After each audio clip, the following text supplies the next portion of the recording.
Shalom, selamat pagi Bapak Ibu dan saudara-saudari yang dikasihi Tuhan. Kita akan bersama-sama merenungkan kebenaran firman Tuhan. Mari kita berdoa. Bapa di sorga, hati kami limpah dengan segala ucapan syukur buat pertolongan perlindungan Tuhan yang kami rasakan di sepanjang malam yang telah kami lewati. Terima kasih pagi hari ini kami boleh bangun dengan tidak kekurangan apapun. Terima kasih untuk nafas kehidupan yang masih Tuhan anugerahkan bagi kami. Kami akan bersama-sama pagi hari ini membaca dan merenungkan kebenaran firman-Mu. Urapi kami dengan hikmat-Mu ya Tuhan, agar kami boleh mengerti, memahami setiap apa yang ingin Tuhan sampaikan kepada setiap kami. Di dalam nama Tuhan Yesus Kristus kami sudah berdoa.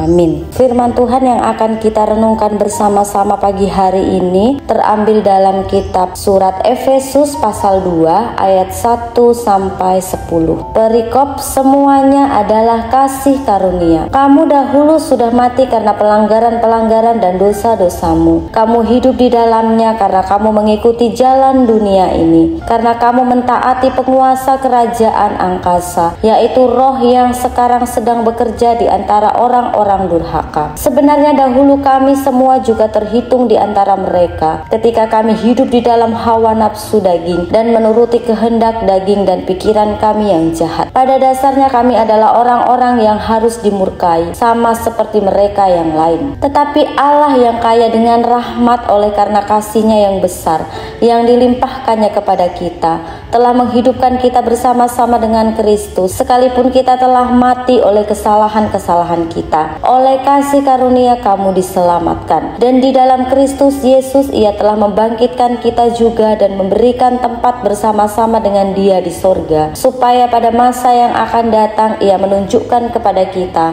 kekayaan kasih karunia-Nya yang melimpah-limpah sesuai dengan kebaikan-Nya terhadap kita dalam Kristus Yesus. Sebab karena kasih karunia kamu diselamatkan oleh iman, itu bukan hasil usahamu, tetapi pemberian Allah. Itu bukan hasil pekerjaanmu.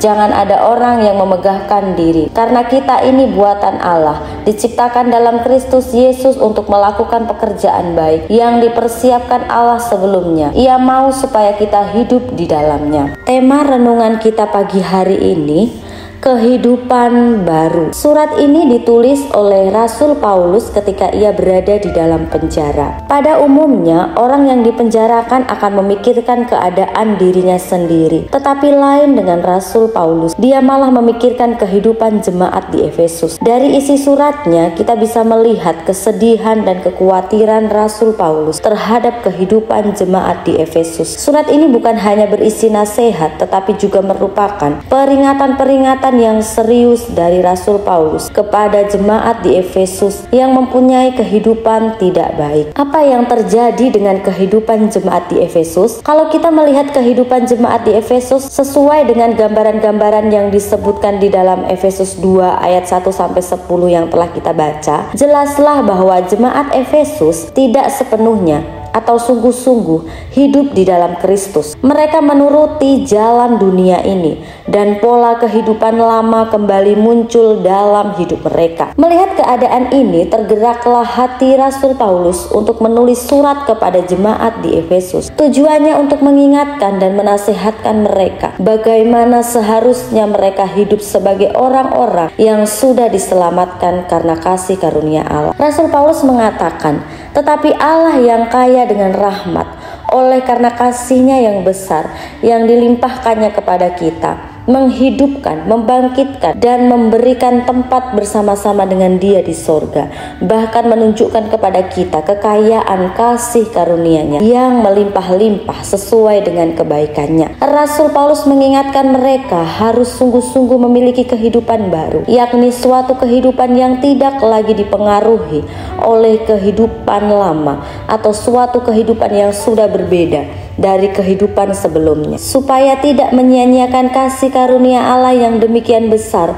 yang sudah diberikan kepada mereka. Dengan kata lain, memiliki suatu perubahan hidup baru secara total. Dan kehidupan baru ini adalah suatu kehidupan yang berlangsung terus-menerus. Oleh sebab itu, kehidupan baru harus dijaga atau dipelihara dan dipertahankan. Bapak, Ibu, dan saudara-saudari yang dikasihi Tuhan, bagaimana kita mempertahankan kehidupan baru ini? Yang pertama, melupakan dan meninggalkan kegelapan hidup kita. Dosa yang pernah dilakukan sesudah mendapat anugerah pengampunan harus segera ditinggalkan. Kita harus meninggalkan kehidupan lama yang melawan Tuhan dan menjalani kehidupan baru dan bersekutu dengan Tuhan, mengarahkan diri kepada Kristus. Hidup baru yang sudah diberikan Allah melalui Yesus Kristus harus membuat pandangan dan arah hidup kita tertuju dan terfokus kepada Kristus. Artinya, hidup kita harus berpusat kepada Kristus, karena kita bukan lagi hidup bagi diri sendiri, melainkan hidup bagi Kristus yang telah menyelamatkan